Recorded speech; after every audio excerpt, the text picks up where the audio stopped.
খুব জনপ্রিয় গান, খুব জনপ্রিয় সিনেমা। এখন আমরা জানতে চাইবো যে এই সিনেমার যে নায়িকাকে আমরা দেখলাম, সেই নায়িকা এবং নায়ক তাদের নাম। নায়কের কিন্তু ওই যে নামটা আমরা সবাই জানি সেই নামটা জানলে বললে হবে না, না, তার পুরো আসল নাম, নাম বলতে প্রকৃত হবে নাম। এবং তার সাথে নায়িকার নাম বলতে হবে। সময় শুরু হচ্ছে এখন। পুরো নাম, প্রকৃত নামটা। সবাই জানে, সবাই সবাই। আচ্ছা, নায়িকার নামটা বলুন। নায়িকা এবং নায়ক দুজনকার নামই বলতে হবে। 10 সেকেন্ড সময় দিন। স্টপ। পরের জন দীপক অধিকারী আর ইধিকা পাল। দীপক অধিকারী আর ইধিকা পাল। ইধিকা পাল এবং দীপক অধিকারীরা জোরে জোরে হাতের হাততালি। সঙ্গীর জন্য 5 নম্বর সঙ্গী মণ্ডল।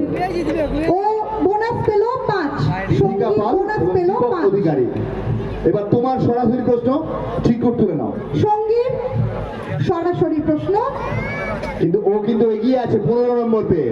এই প্রশ্নের সঠিক উত্তর দিলে 25, অনেকটা কাছাকাছি চলে যাবে।